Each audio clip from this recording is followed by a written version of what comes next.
Good morning, everybody. I see we got three attendees online. That's good news for a start. So good morning to everybody who's attending this webinar. I hope you find it useful. This is on behalf of South African Chefs Association. I've got three panelists for you today, which is talking about chefs and COVID-19 and what happens afterwards, after the lifting. I do think we're going to talk a lot more generally about coping strategies during COVID-19, what people are doing to keep themselves busy, and generally what the business is feeling at the moment and what the likelihoods are of what people are going to do post-lockdown. It's good to see we got 58 participants on here, a few names that I can see as well from SA Chefs Association. So I'm going to start with asking Melissa to introduce herself. I know you're the CEO of Bidvest Catering, fairly recently appointed. And you're a little bit like me, you know, you've got businesses, but they're not fully operational at the moment. Same with David. With Lee, I'm sure that, you know, there's plenty of things going on with FEDHASA, certainly to do with legislation that you've been busy with. But starting with Melissa, please introduce yourself.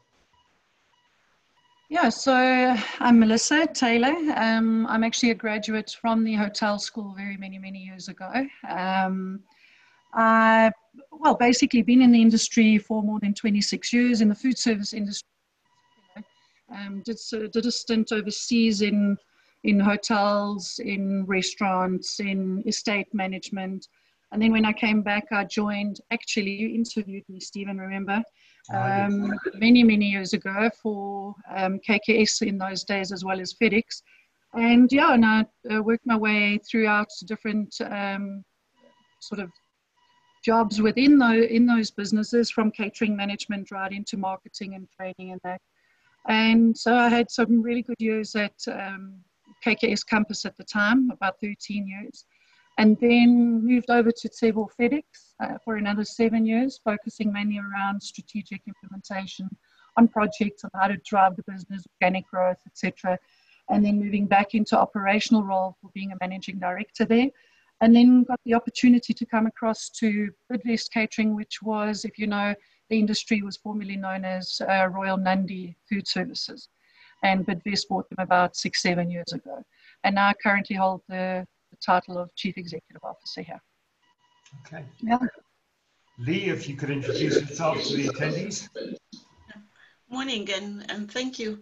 Melissa's history is somehow similar to mine, because I literally started working in the industry, in the catering industry actually, as a catering manager, based in KZN, moved to Joburg, again within KKS as a catering manager, then moved on to sales, that was selling food in terms of managing national accounts for food manufacturing, but selling back into the industry. Specifically, it was, you know, the catering industry, which was the restaurant, the catering companies and so forth, looking after those companies. And then the road then went back to actually selling again, which was within Royal Sashaba at the time, which, and you know, Melissa knows the history, and looking after that business as the national sales and marketing manager. Then my life moved into facilities, which, as you know, the catering sector is actually within the bigger facilities management stable in terms of contracting out of work for most businesses, where I worked in the cleaning sector. I worked in the pest control and hygiene division of Rentokil Initial, where I was managing operations. I'm not sure what I'm missing. I've been around for many years. Tell me a little bit about your role with FEDHASA. Yes, and currently working at FEDHASA as the CEO. I've been in this role just for over a year, and I walked into this role with completely new challenges, with an organization turning 70, and now we've been working overnight, day, without any Sunday or Saturday or holiday, just preparing and assisting the voice of the industry in relation to what we could do and what we need to be done going forward. I think we're definitely going to come back to some of those questions for you, Lee. David Higgs, if you don't know David, he's got a couple of reasonably good restaurants which are closed at the moment. One of them very good restaurants, David, called Saint, and the other one Marble. So David, if you could introduce yourself. Yeah, obviously I've been cooking in this country for 32 years now this year, which has been remarkable, you know, to see the growth with product and supply, the growth within restaurants and offerings, and the evolving of young chefs in this country over the years, you know, with obviously the importance of the international chefs coming in and joining us here and sharing the knowledge. So yeah, that's essentially me. You know, we started Marble 4 years ago, you know, and unfortunately Saint is I say unfortunately, but you know, unfortunately Saint's only a year and a half old. So, you know, to be able to be in a situation where you have nothing coming in, literally nothing coming in, and you know, we found ourselves in very, very difficult times. But you know, chefs are creative people, restaurateurs are creative people. Our industry is full of creative people. We need to be positive and figure out a way forward. Yeah, definitely. I want to start with a question from Lissa, if I may, and I'm going to ask the same question to the panelists. The industry that you represent, that being corporate catering industry broadly, how has that been affected by lockdown in terms, especially with the corporates? I think a lot of corporates are working, or some of them are, maybe remotely. I kind of got it in my head that the staff dining rooms are up and running. Talk to me about that and the attendees. And also, sorry, Melissa, before we do that, to the attendees, there's an opportunity to be able to ask questions. If you could do that by typing in on the Q&A for us, and then we'll get your questions then to the panelists. Melissa? Yeah, so I think you've made quite a clear distinction between outsourced catering, because we obviously operate in multiple sectors within the landscape of essential services. So just to let you know that obviously essential services, where it's hospitals, manufacturing, retirement villages, etc., those are all currently operating as per normal, and then as to the safety regulations required for lockdown. The biggest hit in our industry is the corporate sector, because obviously, as you know, all those were shut, barring the financial services. So your banks like ABSA, Standard Bank, Nedbank, etc., are all still in some form or another operating, but have also had to keep everything closed. So the most that we really are doing for the corporate sector at the moment is more vending machines, so your hot beverages, etc. We try and focus on the single touch service, so that there's no interaction. As the levels obviously increase, the more we can give offers, make more offerings. But it is very difficult because you know, you've got limited amounts of people coming in. They are bringing their food from home, which is understandable. But each client, and it taps to possibly questions we may come up in later, is where we fit in with regards to the regulations from corporate catering. So we're not restaurants, and we're also not trade and wholesale. So it is difficult. We're very reliant on what our clients are wanting. Obviously, we're unable to do any hot buffet meals, and that everything has to be pre-packed, packaged. But it has been the hardest hit sector within the outsourced catering. And unfortunately, we have many of our staff, and it's not just in Bidvest catering, but with all the big players sitting at home actually doing nothing. So I think the one benefit, Stephen, you will know, is that to minimize the cost of the meal to the employee or the diner that comes to us, we get subsidized to a certain point. So within the month of April, a lot of our clients were still offering the salaries, and we're saying, okay, that's not a problem. We will cover your management fee, as we call it, for that month. But the longer the lockdown goes on, the more and more we are getting calls to say, listen, you're not providing a service. We are unable to actually pay your fee We need to pay our employees first before we pay the service providers. So that's coming. So we're obviously really hoping and praying that the lockdown gets eased a lot quicker and not listen to rumors of this possible level 4 being another 2 months. So if that does happen, the corporate catering side will be severely impacted. And David, with Saint and with Marble closed, now one thing I must compliment you on, if I may, is that your decision then to close earlier than most, to me, was a very inspired one. I think, if I may say, and I'm going to ask you the question to answer it, the reasons for then closing it early, but also then with the lockdown, how has the business that you represent, broadly the restaurant business, but more specifically your own business, how has that been affected? No, the reason for the early shutdown, I mean, we were surprised that the president didn't call it. We had discussed it beforehand, and you know, for us it was we had our staff at risk. A large number of our guests are international travelers, business travelers, not tourists, not leisure travelers, business travelers. You know, and our teams go back into areas that are densely populated. So it really didn't make any sense for us to stay open from that point of view, you know.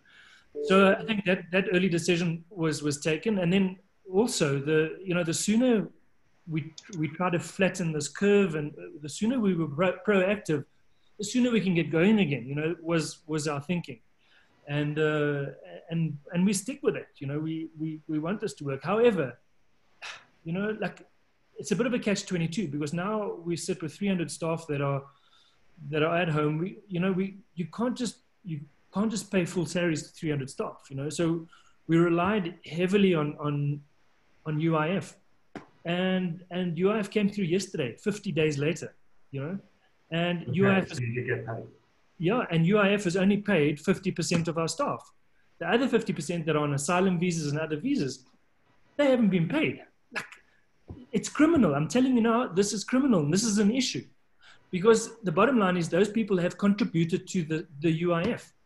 How can you get separated out like that? It doesn't make any sense, and it's unacceptable. So that's what we sit with now, you know. And I think within our own sort of forum of what we have within our company and our own structure, we are trying to alleviate those pressures and pains, and you know, the staff also need to pay rentals. Not only do they need food, they also need to pay rent. So, you know, this is our focus at the moment. The other focus is also to try and reassess where we are as restaurants. At the moment, we know it. You know, we are not a restaurant that's geared up for takeaways. Now, I just want to make a point here, because, you know, everybody is now doing takeaways, and I respect that and I understand that. But a lot of guys are really not geared up for takeaways. Just remember, you know, you're producing a product, you are putting it out there into a car. It's taking an hour or two to get to the customer at very dangerous temperatures. Like this is also something that hasn't really been touched on. It's just sort of, you know, let's go and let's do this thing. And I get it. I understand that. You know, we need to, you know, we need to get some other revenue in. You know, so yeah, we sit with very difficult decisions at the moment. And if you look at Cape Town, with all the small restaurants, the finer dining, that whole tourist industry that attracts, those guys are in serious trouble. You know, and I'm sure Lee can back me on this. You know, our industry is in a hell of a state, and there's no quick comeback for this. I mean, we're looking November, December for, you know, maybe some sort of normality. But the reality is, nah. Lee, to you, I think David brought up some fairly significant points there about the industry. You've no doubt been extremely busy, like you say, night and day, looking at supporting members with regulations and with compliance with those regulations. So again, talking to the question, how's your job and your business been affected, or the business as a whole, FEDHASA's member base? You know, Stephen, simply put, I mean, our sector is not regarded as essential service. So it's in total shutdown. We can put it that way, except for the restaurants that have been allowed to open recently and under very limited service, and the few hotels that I can count in my hand around the country that are assisting with the quarantine and isolation for the visitors that have come in. Now, we have borne the biggest brunt of this COVID-19 because of the nature of our business. Rightly so. I mean, hearing David saying that they were upfront in making a decision to close down because of the international customers. As the industry bodies, we were having constant discussion pre-lockdown with the Minister of Tourism, where we expressed ourselves that yes, we want the country to shut down because we knew that we understand the trends of where most of the travelers were coming from, and therefore the impact was going to be great. And we were first to say, please do shut down. And the reason for that was twofold. If you shut down and then we deal with the issue and we're able to recover with the rest of the world, instead of having a stagnated approach, and then much later we wake up, it's a year down the line, we're still struggling with the problem. So that's one aspect. And then after obviously the lockdown now is the issue of the repair in terms of damage. UIF is one of the biggest headaches that we have. It's supposed to be a wonderful buffer at this point in time, but the administration has been really been lacking. The TPCSA CEO has regular meetings with the commissioner of UIF. That's why some of the glitches have actually been continuously been resolved. As an industry, we've signed an agreement through the TPSSA with the UIF, which is a 12-month agreement on this COVID relief. So we're going to be seeing, and it's going to be reviewed, obviously, as to how far we are in terms of the support that's been given and what are there any extension and how far those extensions going to go. So the issue of people with passports not being paid is a big headache. It's running across the sector, and I understand other industry as well. It's been raised, and UIF has said to us that they are working very hard to resolve that issue. They've increased the number of staffers that are taking phone calls, or we're still getting messages that say that the people still phoning through are they're not going through the system.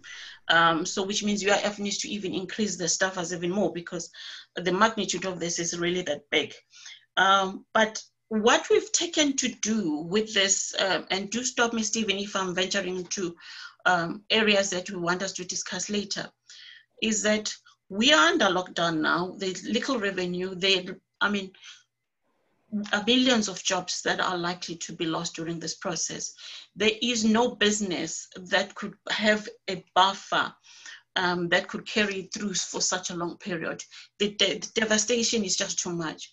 So we are in conversation now with government as to what do we need to do for the sector to be opened up in the phases. As we know, we're in level 4.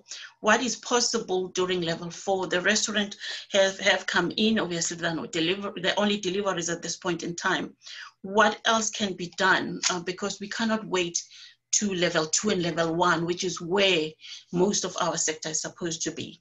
Otherwise we'll have no business really by the time, what the 18-month period recovery that everybody's forecasting right now. We've put together safety protocols, which we are updating again now because of the new Department of Labor regulation that came over the past weekend, where we're looking at every aspect of the hospitality sector.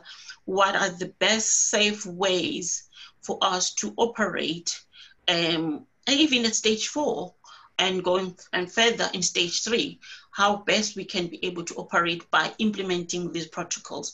Some of them will mean increased costs, name many levels in that regard. We've sent a mailer to everybody to understand this is what it means in terms of the cost impact that could be coming through. We'll discuss further on how we assist small businesses with government and all those that can, because a small business will not be able to put some of these measures. And again, there is no tourism industry with small business. So small business is a backbone of the tourism industry right across the world. So with the large organization we have, we need to carry the small businesses with us without any question. Lee, So, just on the representation to government, I think some of the concerns that have been coming out is that the hospitality industry is a very broad industry. It's not a one-size-fits-all. Do you think that the government will be more predisposed towards treating the industry as a whole and saying, okay, you guys, you can all open up now, but up until that point where we've decided we're going to put you all in one sector, whereas it's possible for hotels, restaurants, and others to be able to practice safe practices, social distancing. What's the thought of FEDHASA? Are you tackling it as an industry, or are you tackling it with individual operators and their own needs? Well, FEDHASA's role is mainly within the hospitality sector, but we represent, we are represented as Tourism Business Council, where all other sectors are sitting. So when we discuss this, we're looking at this phased approach that government has have and the various risk levels to say, these are the businesses, if they were to be open now, this is what it means. Are these safety protocols that we say we will apply good enough for you, Department of Health, to allow us to open? Because they have to say yes or no. And we are very, very stressing a very important point, is that none of us, in wanting to open the industry, are naive or about the impact of this disease. We want to safeguard our employees, we want to safeguard our clients, we want to safeguard the country, because the spread of this virus will literally leave us with no business and no employees and so forth. So it's very, very important that we do the right things. So government has got have got their own ways of looking at this. And we are trying to formulate our discussion so that we meet each other and we understand it. We understand each other. One of the four main things that we've gleaned are the key issues that government wants to be comfortable with. One, obviously, is health. As we know, we don't want a spread of any of this virus any further in any of the operations. The second point is, if they open a sector, what are the capabilities of law enforcement to make sure that the activities of that sector does not, literally negate exactly what have already been gained so far. Thirdly, what is the actual economic impact or significance of that sector within South Africa?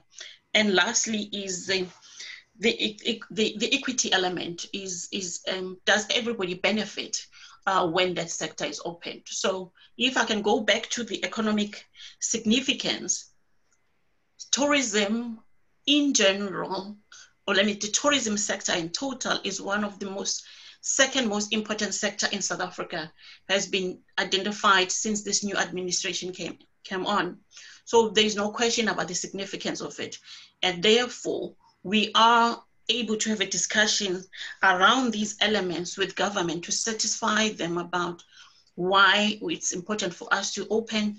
Obviously, the phased approach. If you open the hotels, for instance, we still have borders. People cannot travel between borders. So there will be limited flow until, the airlines are able to actually transport people across, Durban, Cape Town, and so forth. But we will welcome any, slow opening that will give us some leeway to be able to show that we do the right things for the sector to be opened even in a larger way. If it was up to us, we will agree on the protocols and we have this sector completely opened. Obviously, you're not going to be getting international tourists coming in. That's not going to happen. Going forward, the industry will have to be held together by the domestic tourism at large. So that's where I can put it for now, Stephen. Lee, thank you. That was very enlightening. And I think there's going to be many questions on that coming from the attendees and if not the panelists. And thank you firstly for the work you're doing for the industry as a whole, and then engaging with government in a constructive way. It's really fantastic to know that we've got representatives like yourself who are negotiating, if I can say, fighting for the industry and the industry's case in this situation, in a very difficult situation for everybody. I'd like to go to Melissa in terms of social distancing with the corporates. How are the corporates actually handling that if you've got an open staff dining area, even if it's in a hospital? So in the hospitals, obviously the meals get done in the kitchen. So depending if the hospital has quarantined areas, we have zones that the meals need to be delivered to, and then it gets taken from that zone, a green zone, to the ward by the nurses, the sisters in those wards. The hospital seems to be all right. It's in the corporate spaces where you still have to have the 2-meter distances. There's marcations to the coffee bars, etc., if they are open. In the manufacturing space, you've got to limit the amount of people that are coming into any dining area at any given stage. So if you look at the mines, you know, they're still eating, but they need to still come in and collect the meals, but they can't all stand on top of each other. So there are strict regulations on that. And then with the release on the weekend with regards to COVID officers, etc., on site, we have to take the temperature of every single person coming into those areas. And that's not only just for our consumers, our diners, but also for all our staff. So it's an ongoing thing that sort of slows down the day, but it's what we have to do to be able to get the meals out throughout the day. And with that in mind, how confident are your clients there? I mean, I've got a good question here from Francois Achenbach. He says, considering the significant risk of food being bought on site, would it not be prudent to advise clients to limit these risks by allowing on-site contract caterers to operate properly, considering they apply better HSE controls and procedures? And then that also then goes into a question again from Francois concerning that the hospitality industry largely is considered one of the safest business operators because of the rules in terms of hygiene standards. You know, I'm going to put the same question to David afterwards, but Melissa, your thoughts on those questions?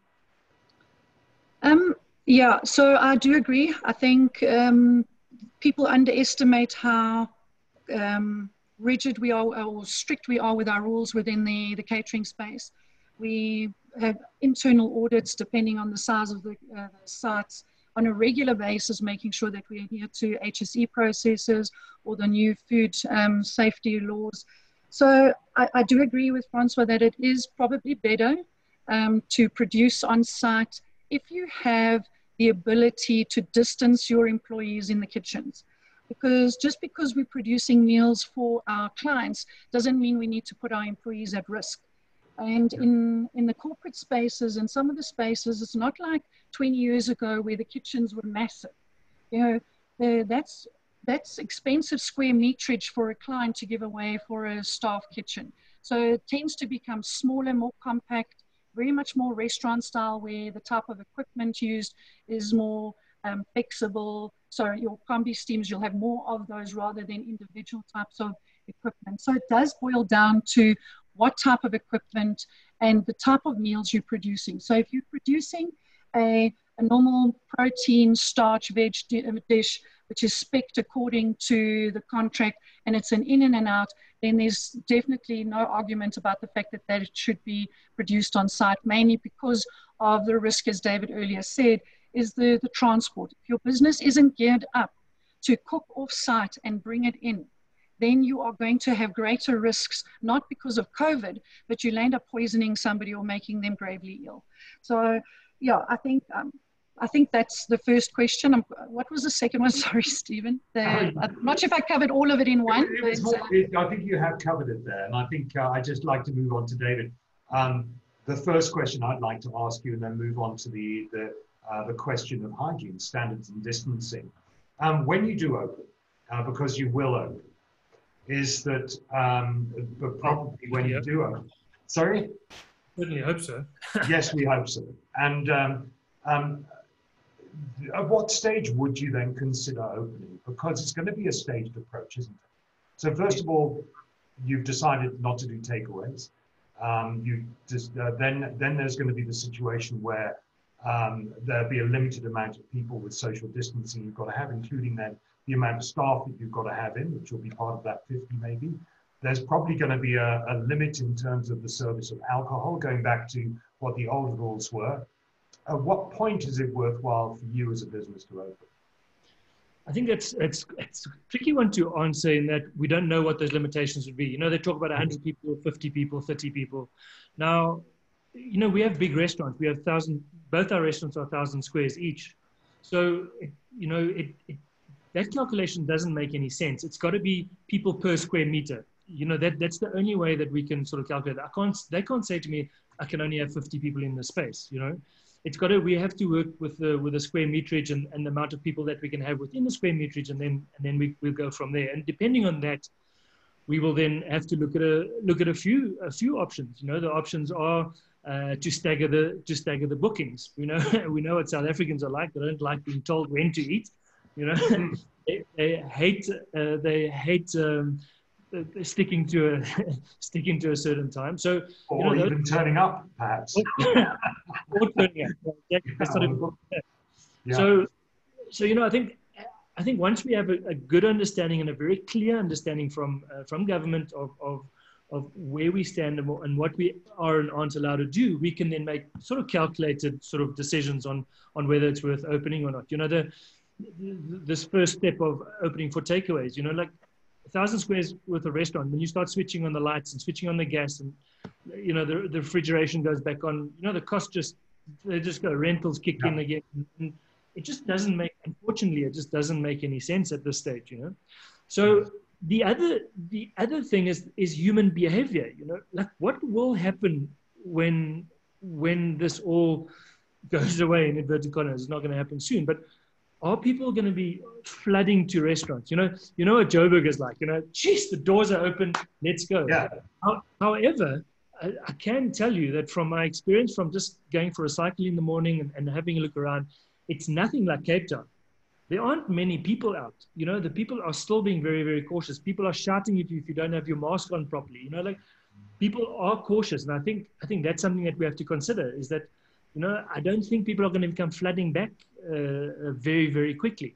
I'm hoping that I'm wrong, you know, And I think alcohol has a big role to play here, you know. If restaurants can start serving alcohol, you know, people are going to come, you know. So, Stephen, I don't really know if that really answers your question, but it does. It does well.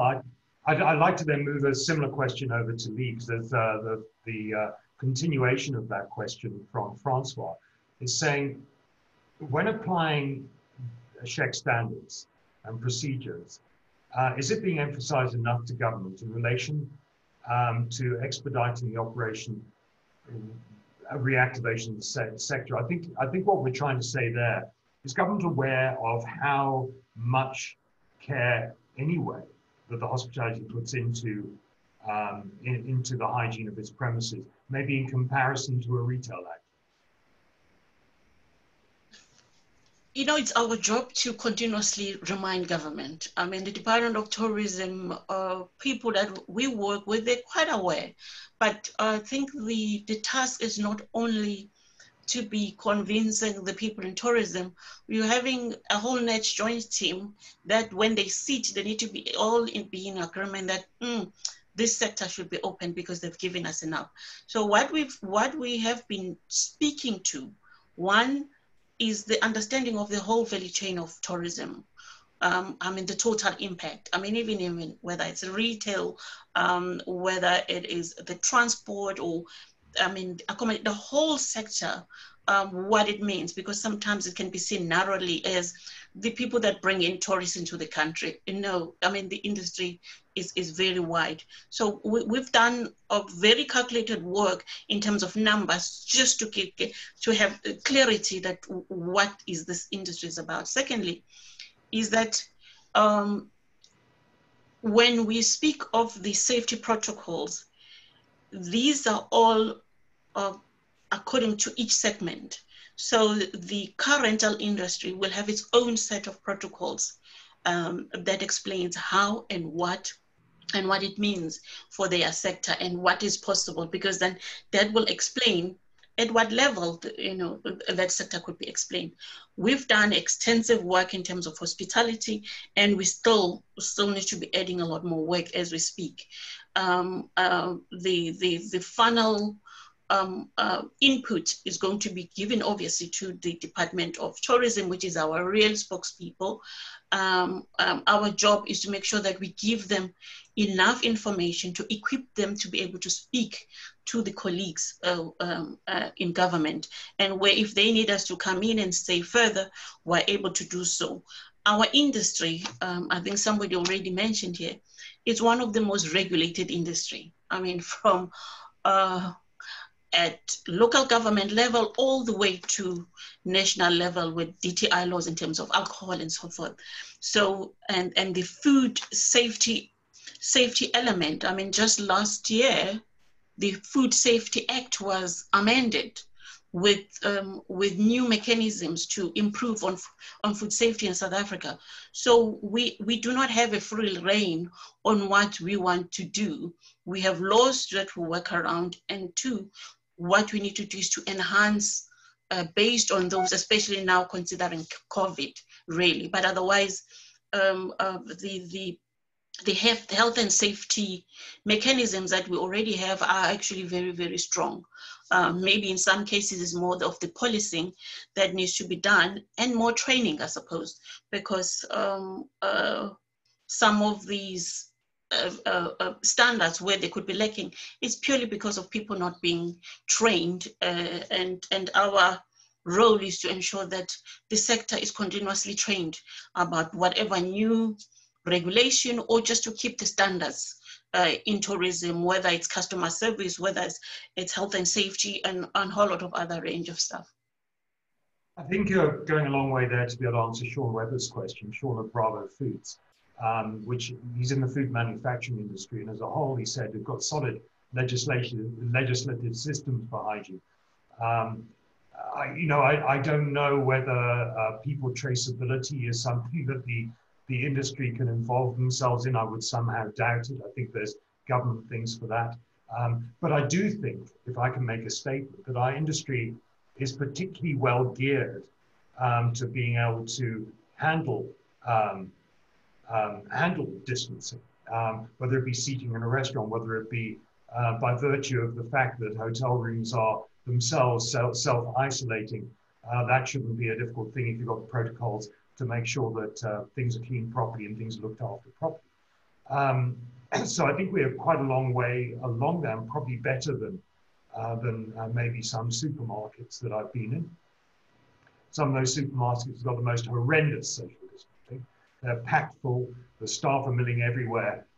Essential services might foot in terms of what they've been selling. And I think we've got all our own bugbears on that. I'd like to, after my statement, move to Melissa, if I may. Do you think the industry is going to recover? And how? Yeah, so I think our industry, when you're looking at two of the sectors in the market, so I think the blue collar sector will bounce back pretty quickly, and in line with as the businesses start coming back. So we're quite heavily unionized in this country. So the blue collar environment, and where there's a lot of subsidies on the meals, it's also sometimes the only meals that those employees actually get in a day. So that will continue. So your blue collar sector will be in line with their companies coming back to work. So I don't see that as an issue. Obviously your hospitals will carry on, your retirement villages, etc. The corporate space, I think, is going to take a lot longer to bounce back. And it boils down to a couple of reasons. And one of them being the work at home scenarios that we've been playing out for the last 6 weeks. And where people kept toying between whether it was possible. Well, it is possible. And it's been proven that you can run businesses from people's homes as long as they're given the tools. So more and more of the companies will wait it out and have less people coming back to the offices, which will impact our trade. And then the second part of that is perception, whether or not the food being produced is safe. I mean, perception, you can try as hard as you like, but as long as people eventually start buying in, we almost have this herd mentality where we all do what the others do. So that has to break through in the corporate space. And then, you know, the biggest impact, not just for my diners, and David's going to have the same problem, is that the more the lockdown continues and people's salaries get impacted, the more disposable income will diminish. And we are very reliant on disposable income. So we already saw it as every time the petrol, I'm just veering off a little here, but every time we saw petrol prices increasing in our staff restaurants and canteens, we saw disposable income getting less. So in other words, they would come in for a meal of the day, a cold drink, and a packet of crisps. And as the petrol price went up, they had less money to spend. And so they would just have the meal of the day and a cold drink. And then they would forfeit the chips or the chocolate. And then as it goes, and this is what's going to happen with us, is it'll be a necessity item to get them through the day. But it won't be these high transactional spends that we were used to prior to lockdown. And then as people start getting back to full operations and earning 100% of their salaries again, and they've started paying off their debt, etc., then we will start seeing a pre-lockdown scenario. But the only way we can help bounce back is by changing the way and what we offer. And what lockdown has also done is it's created all these little chefs at home. So people are wanting, you know, they actually feel they can boil an egg and they can make food and they can make banana rum cocktails. But banana bread. Some people can. But yeah, so there's offerings for the industry out there where you have to change the shift.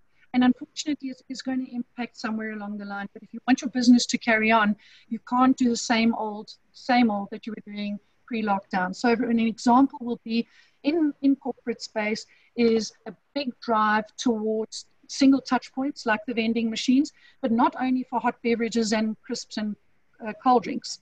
It will be where people are able to now have ready-to-eat meals. They can press the button, it automatically gets placed into a microwave, and it tells them that it has to heat for 2 minutes. So you'll see a lot more of that. That trend worldwide has been there for a long, long time, but the South African market is very averse to having food out of a vending machine because they just actually don't know how long it's been there or who's prepared it, etc. But in the spaces such as your corporate spaces, I think you will find a lot more of that happening. And that is also thanks to the likes of Woolworths and Checkers driving lots and lots of ready-to-eat meals and the ability to, or your day-to-day or your daily dishes, where you're able to take a box that has got all the ingredients in and you can cook it at home. And I think that's where the trend for corporate dining is going to go.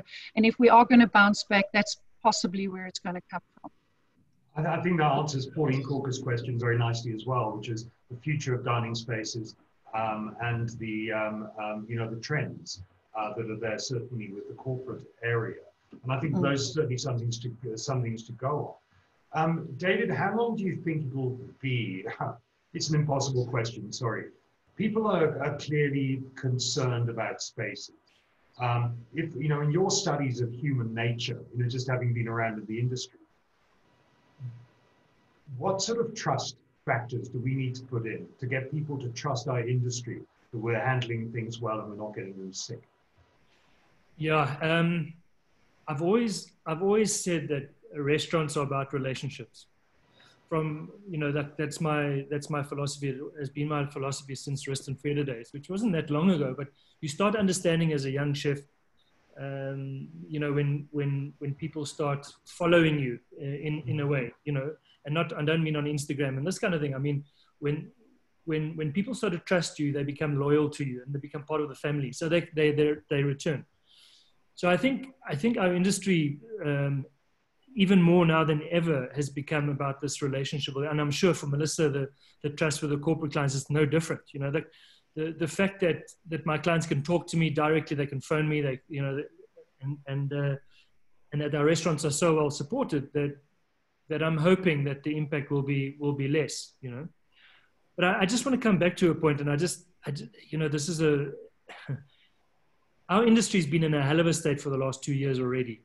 You know, the restaurant industry has been so tough. I've been looking at these small restaurants that are trying to get going, you know, good restaurants serving good food, you know, trying to get going over the last couple of years. And as this lockdown hit, they just called it, you know, just said, okay, you know what, this is a good time just to say, okay, over and out.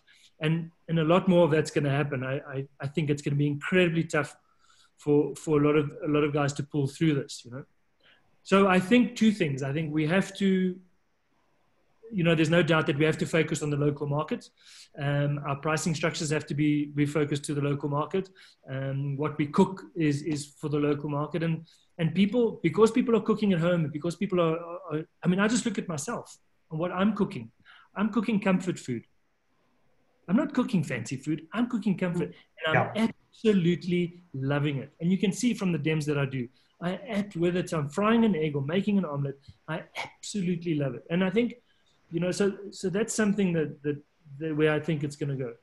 And when people are going to go out, they're going to choose their experience very, very carefully. If they're going to spend their money, they are going to choose the experience. And that's where we have to deliver. It's not only about the food. It's how we package this whole thing now. And that's where our homework lies. You know, that's where we, you know, that's where our headache sits, is creating this perfect environment, this perfectly safe environment for our guests.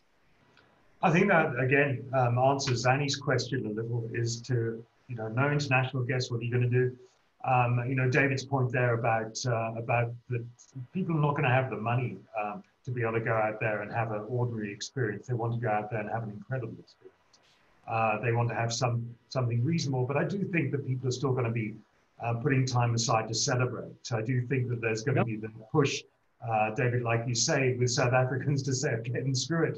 You know, we can get out now. Let's go out and have some fun. I think they're going to have a lot of fun when that happens, as long as the money is there, as long as they're getting some form of income that allows them to go out and have a nice bottle of wine at Saint or at Marble. Those days are coming. Lee, what is making our industry angry at the moment? So we understand that you've got this job to be able to put a level head to the government, but you've probably got some hoteliers and some hospitality industry people who have got some real anger and some real stresses. What's the largest characterization of that at the moment? People are frustrated in general. Obviously, the financial impact is major. The assistance from UIF is coming slow, and it's got a lot of glitches still in the system that needs to be resolved. We have the Department of Tourism Assistance Program for small businesses in the sector, where, you know, a lot of people, you know, are believing that they're not being included in that, which, I mean, I think government needs to be able to explain it better as well, because a lot of the companies that are even don't have black participants in their business, you know, they immediately get to level 4, and the BE is not the only criteria, but that's government can do a better job in solving that problem and going forward. We would prefer to see a more tailor-made solution for the sector. Well, I'm talking generally in tourism. For many reasons, is that the tourism sector has got its own peculiarities that you don't find everywhere. Even the institutions that fund the industry, you find very few retail banks that have got dedicated divisions that just look after tourism. And that very powerful skills to understand how our books work is very important. So when we go to these banks, we actually have to explain ourselves 1,000 times more. Why am I selling this guest house? It's supposed to be valued as a going business. It's not just this and so forth. We have to explain ourselves a lot more. So there's a lot of work in terms of assisting the sector is needed. So we would want to see government at least provide a tailor-made solution for the sector. Simple thing is that in some of the businesses, you find a lot of what they call pass-through revenue. So you must see a number being a revenue to this business, but that revenue is not exactly what comes through to that business against its cost. And only people in tourism understand that. So that is on its own is a frustration. So when governments say we have this, and we have a 300 million rand bank guarantee program that is available through banks, twofold. A lot of banks don't get it, don't get us. And secondly, 300 million cut off. A lot of businesses are not considered. And two, that 300 million is not the real number in terms of a number of businesses within the sector.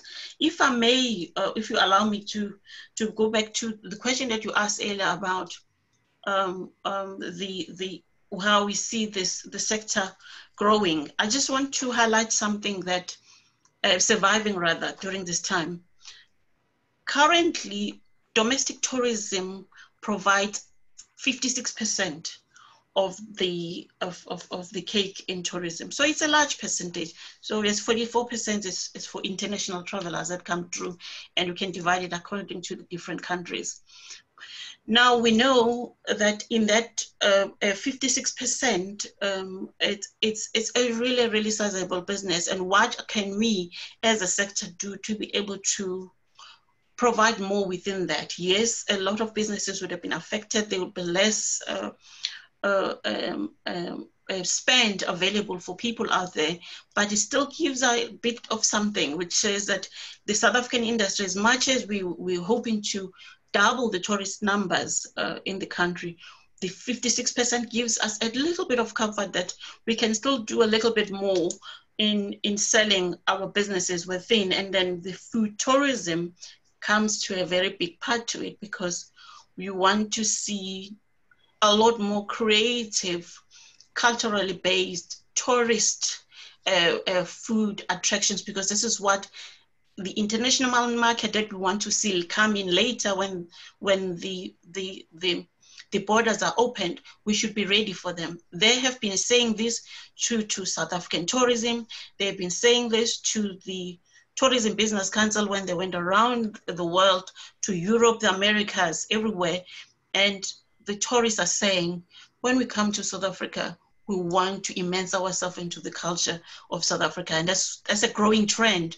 So, and there are many studies in that regard. So it means as a country, we need to use food a lot more in what we do. I mean, David and Co can do, say a lot more better than me in that regard, but that is exactly studies and told straight in the faces of people representing us, give us more of what South Africa is. We want to immerse ourselves into the culture of South Africa when we fly in. Yeah, I'm loving your point, which I think is very, very poignant, which is about 56% domestic tourism. Also, this could well increase in the spend, as that South Africans are going to be less disposed to want to travel overseas. So what we'll see is maybe some high spenders spending a little bit more time in their own country, and also then discovering some of those cultural delights that we want to be able to promote internationally. We also need to promote them locally as well. I don't think the South Africans are necessarily as in touch as they can be with their own culture in these occasions. But it is encouraging to hear, and I'm sure now with New Zealand, with the opening up of things, even though they're a small island with 5 million people, so they've been sensible, and they've not been that well, they've not been untouched by it, but they haven't had the same problems, is that the promotion then on domestic tourism, because tourism is their largest earner there, is going to be promoted. So I think it's going to be well worth watching these models, these people that are opening up, and how they're doing it, and how they're encouraging their people to be able to spend in our marketplace when it goes up. So thank you for that statement. I see we've got certainly questions about clarification. Interesting that the UIF TERS claim issues. I think, and I open this up to everybody on the panel as well, because I think we've all had our own problems with it, me certainly. And I think the biggest problem that we have is that with HSC, where we employ 4,000 people who largely aren't working at the moment, nearly to the last person, is that we did manage to get, like David, like Melissa, we did manage to get the TERS payments there from the majority of staff, but not for the foreign nationals. The frustration there is very much that they've been paying in the, and the company on their behalf as well, paying in the amounts, the subs, paying in the rest there. And if one goes on to the UIF site, you can see very clearly, if you've been doing your returns, that those people with the same numbers, the same IDs, the same everything, have been captured on the system. I cannot understand why it's so difficult to be able to then, for those that are legally here, for those that are already on the UIF system, that they can't be paid. It just seems to be, for me, some way or other of categorizing people that live in South Africa again, between that resident, non-resident, citizen, work permit. The discrimination seems to continue on that. Does anybody want to add anything to that? Yeah, I think, Stephen, if I stand to be corrected, that they are overturning the rule on the foreign nationals. I was in discussion yesterday. We're just waiting for clarification on that, because obviously it has been a bugbear to a lot in the country for people that have been here for many years and worked and aren't, they don't qualify for the UIF. So I stand to be corrected. I'll give some feedback afterwards. As soon as I have it, I'll pass it on to you. But yeah, so that did come up yesterday. And then also just, you know, for those people out there that are battling to submit their UIF claims and that, these little simple things that we as a large organization had to figure out ourselves. And it was a silly thing on that CSV file that you have to upload. Yeah. If there is, so the one thing the guys need to make sure, they can't just submit and sit back and wait. What you do actually have to do, because what has happened is, on our, from a catering perspective, we submitted, it said successful submission.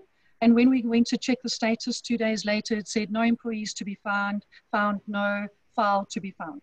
So if you've been waiting for a long period of time, just go and check on your status as to where the employees have been uploaded.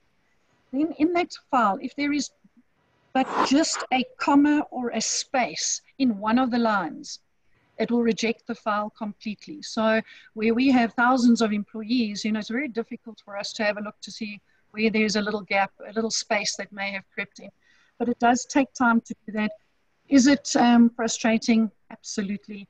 You know, we're trying very hard to make sure that at the end of the day, employee gets what they are due. And it just stalls the entire process. And I'm sure you've all got the same thing as well now. We're all doing it again. It's like Groundhog Day. We're now doing it for May. And May now has more and more employees on it because more of them are impacted by the fact that our clients aren't paying fees or are unable to pay fees, which is understandable in these circumstances. So, you know, just we have to persevere. I think we need to, the more people make noise about it, you know, it is getting somewhere because they've changed a couple of things over the last 2 weeks. But it's very, very frustrating. It takes a lot of time to keep following up. You literally have to have someone checking it all the time. Yeah, it's a full-time job, definitely. Let's get on to some positive. What positive opportunities are out there that people have been seeing? I must say I've been inundated with people trying to sell me COVID-19 equipment at very high prices.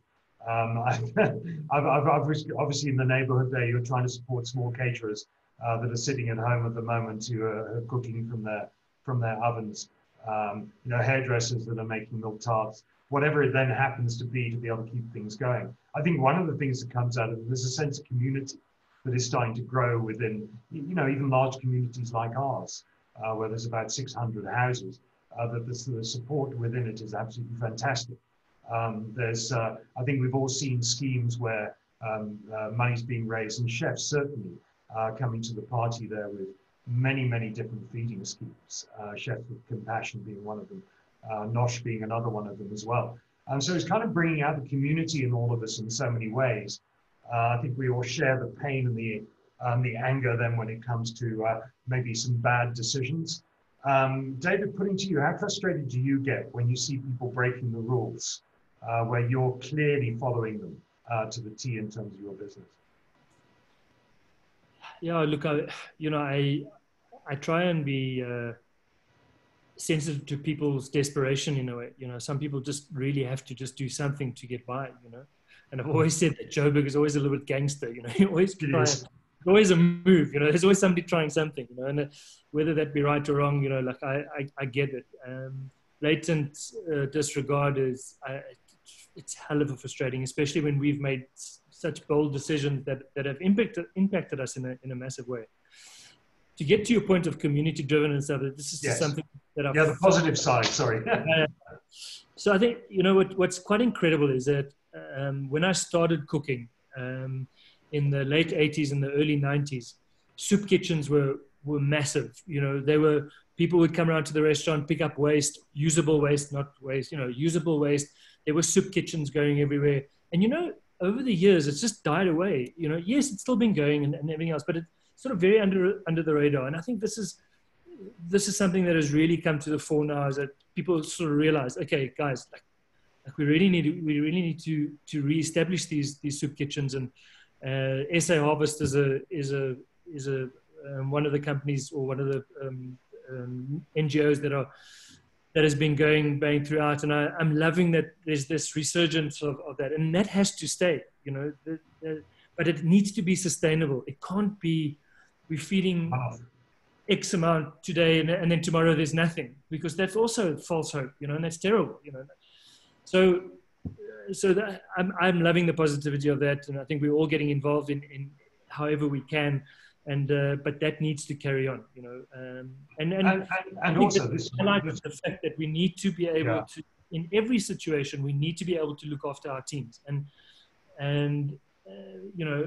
this is obviously just another way. It is a way of doing it, and I think the problem of hunger was there before the lockdown, and it's like you say there, David. I mean, now people are starting to notice it, but those thousands and hundreds of thousands of people that are hungry now are people that were hungry before.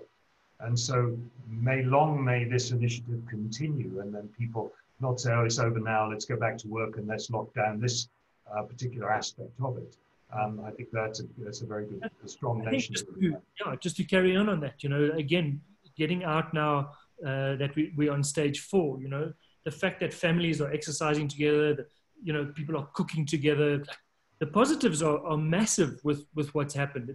It's really made us rethink our social standing within ourselves and within our families, not social gatherings with everybody else. Like, let's just bring it home, and it helps you really helps you put things into perspective. And a perfect example of this was this. I did this indoor cycle. It was 360 kilometers that I did in one, standing in one place in my lounge, essentially. And 18 hours later and 22 kilometers from the finish, there was a technical glitch. There's always a technical glitch with everything. Especially at an important time. And I lost all that information. Now, it doesn't really matter, like we raised all our funds and everything else. And I was so disappointed, and half an hour later, I just looked back and I said, listen, pal, get real. It just puts everything into perspective, and that's exactly what lockdown has done. And you can always do it again. That's yeah. I don't see what the problem is. Yeah, nice. But yeah, so I'm loving like the families that are out, the people that are cooking together, but obviously there's the very opposite side to that as well. Well, one of the things there is the opposite side, and I think again it's seeing all the social media posts about the CEO of whichever large company's banana bread that he's made. I think I'm hoping that there's going to be renewed respect for chefs when people that normally attend restaurants and hotels realize that it's not that easy to be able to get something so beautiful on a plate. That it's not that easy to be able to do day in and day out. You know, cooking is quite hard work. But I think people are then getting on the receiving end of that now and seeing that it's not, you know, sourdough bread being the typical example. It's not that easy to be able to make. David. Yeah, you know, I look at Melissa and I think that, especially in that industry, corporate catering, where there's budgets and there's, you know, like people often ask, why is airline food so bad? Jeez, you must see what the airlines pay for food, my friend. Then you'll quickly understand why airline food is so very average. You know what I mean? Yeah. And that's the realities that I'm hoping that people really start to understand, is that you know, people don't know what the costs are involved, you know, and yeah, it's a great reset button. I'm loving it. yeah. In a way, I am. I have my days of frustration, but they don't last very long. You then kind of get on with many things, and it's interesting who we're then connecting with. I don't know about you all, and I think maybe Lee has to connect with people who are not always as positive as we do.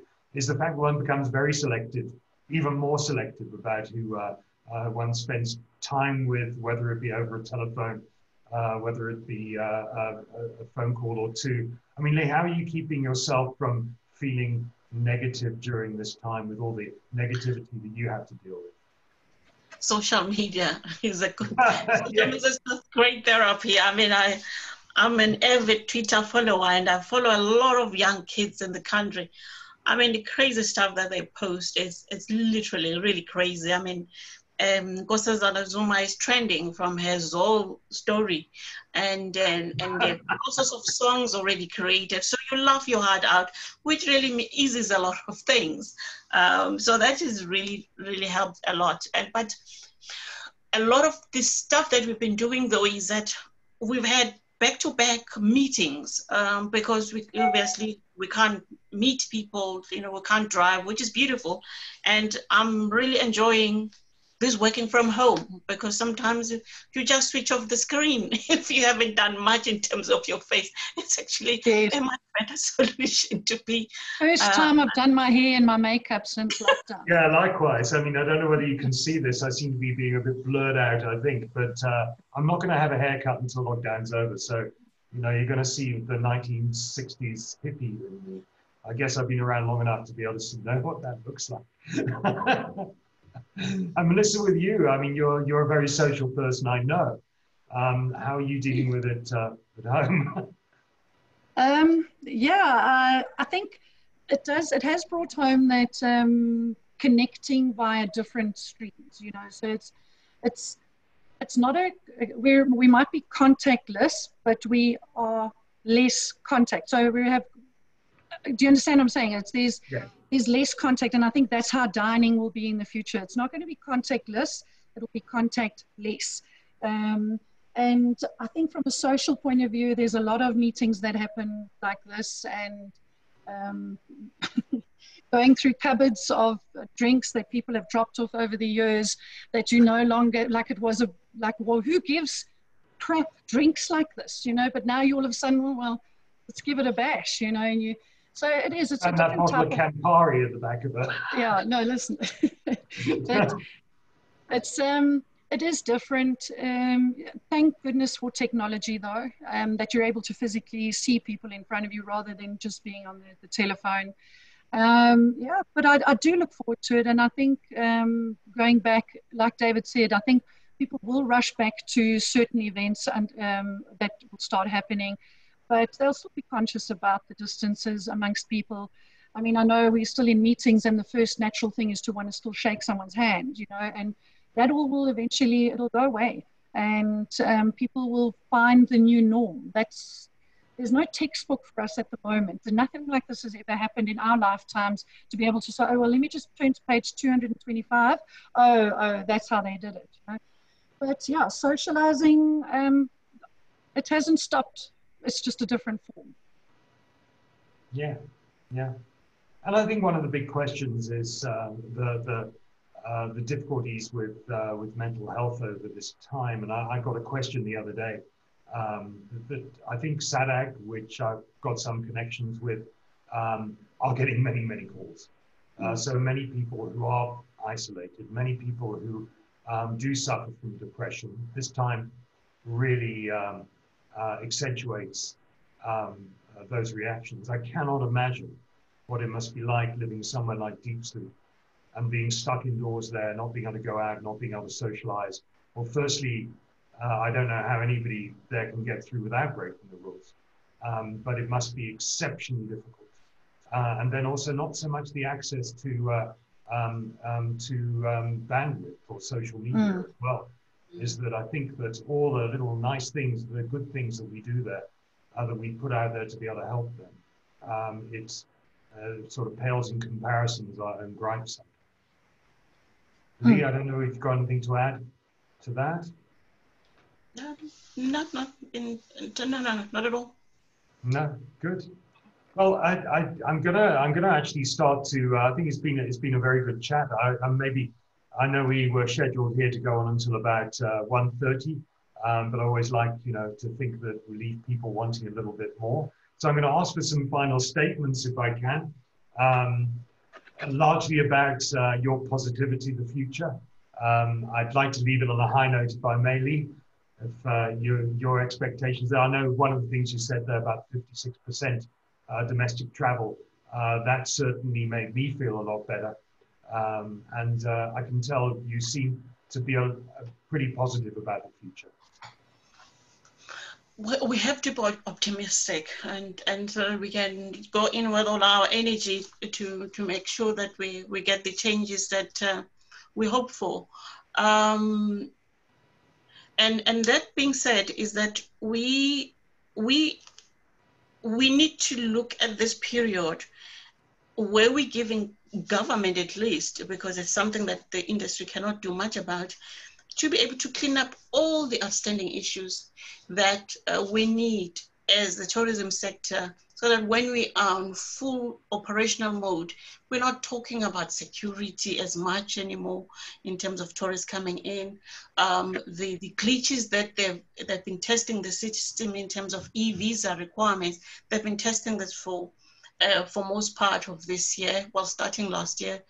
And we hope that when the international tourists are allowed in, those glitches are done. They've allowed this time to prepare ourselves for, so that's the message that at least I believe we should be using this time to prepare ourselves for the 21 million visitors that we believe can be accommodated by the sector, because we have got the infrastructure, we have the manpower, and really good skilled people to be able to accommodate and entertain and that number of tourists. Thank you, Lee. Thanks very much, and thank you so much for being on this panel. Your perspective has been most encouraging to us all. Thank you very much. Thanks, David, if I can come to you in closing. Yeah, I think I've got a message for all the chefs. I was talking to George Jardine from Jardine Restaurant and Jordan Winery. And we're both similar age, we're 50 plus. We've been working for 30 years in this industry, as I mentioned. And this is the first time ever that for this amount of time that we're able to come home to, most of us, to families, get home at a reasonable hour, get to bed at a reasonable hour, having weekends off with the families, you know what I mean? So, the message I want to say to the chefs is that although it is incredibly tough and so forth, best you appreciate this time, because when we get going again, it's going to be a long haul, and we're all going to have to work harder. We're all going to have to work smarter, and there's going to be a lot of dedication for a lot less, and I think that's the reality. We all have to be aware that there's going to be a lot less available. We're going to have to work harder for it, and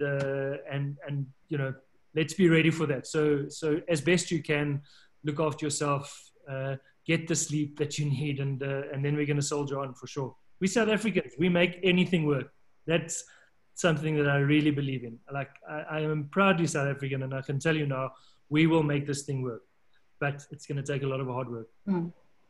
David, thanks so much for the positive message there, and I wish you well. I'm going to keep watching your videos to see some of those wonderful. No, it's debatable, eh? Debatable whether you'll watch them or not. Yeah, I mean, I've been looking at getting a bit jealous. He gets about sort of 3,000 or 4,000 views of those things. Yeah, but there you are. But David, thank you very much. Thanks for spending time on the panel. Thanks for always being so positive, and thanks for those wonderful messages that you give the chef community out there. And certainly we'll be back supporting your restaurants when you reopen. But we need to bring big groups there. We do. You'll get that support. Melissa, statements from you? Yeah, I think a couple of things, and I agree with David. You know, we just got to almost fuss bait and see and work with it. And I think those that will come through it are the ones that are willing to adapt as well. So you can't always, the norm we had a couple of weeks ago, it's not going to return to its full. There will be changes because of the lessons and the learnings we've had and the experiences we're currently going through over this period. But I think some of the questions that were coming through, and I think it's quite an important question specifically for the corporate outsourcing space, has been what sort of skills and talent will be in great demand once lockdown or when people start returning. And I think it was going to always be a shift in the catering industry where we were moving again, and this shows my age, for when we used to do sous vide at Sun Cuisine. So you're going to have a lot more boil in the bag scenarios where it's going to be brought in. You still need the chefing skills and that, but you now have to use you're going to think about how it is going to be transported in packaging and then regenerated so that you can have a beautiful meal on the plate in our industry.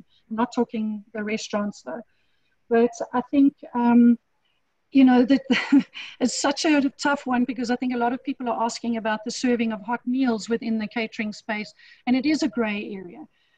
But I think the most important is to make sure you are following the safety rules around it. And I don't think you would get into trouble with that. And then it's the skills are all about coming up with new take-home ideas, you know, in the corporate space, and how convenient we can make it for our consumers. And then lastly, I think during lockdown, as we phase in, your thermometer basically at the back door will be the one that decides how many people you are going to have in the kitchen. So you're going to have to learn to become an all-rounder within that kitchen, because one day you're going to have a full staff complement, and tomorrow, because unfortunately a couple of people are infected, you are left with 2 or 3 people to run that kitchen. So the chefs have to become all-rounders and not only focus on one part of their kitchens. And that, I think, is the skill that they're going to have to try and get in the next couple of weeks and months going forward, because you cannot be guaranteed that your entire staff complement will come to work, but you are yet still tasked to deliver the meals to the clients because they're an essential service. And other than that, I mean, the guys must there are lots of people to talk to. Don't keep it to yourselves. If you need anything, get in touch with people. It's not the end of the world at the moment. There's always hope, always. Melissa, thank you. And thank you for the positive messages and also the messages of hope that's coming from you. And without doubt, then we do know it's not going to be getting back to normal. It's going to be getting back to different and hopefully better. So thank you very much as well. I'd just like to thank our participants. Just reading out a few names I know here. Alissa Esu, thank you. Andre Bezadenhout, Candice Adams, Carl van Rooyen, Koo Pillay. I know Koo's doing some fantastic work out there with food schemes. Koo, thank you very much for that. Also Herika, Francois Achenbach, Jackie Elliott, Jackie Cameron, lovely to see you here as well. James Taylor, Joe Smith, and many, many others who are on here who participated. Thank you very much. William Ford, good to see you on here. Thomas Overbeck as well. So thank you for your participation today. I'm sure we'll see you again on another one of these SA Chef webinars. It's a good way to be able to keep in touch, a good way to be able to pass the time. And I'd like to thank our panelists very much indeed for their participation. So Lee, David and Melissa, thank you very much for your time today. So let's sign out. Nice talking to you. Cheers. Thank you very much. Pleasure. Cheers. Cheers. Bye-bye. Bye all.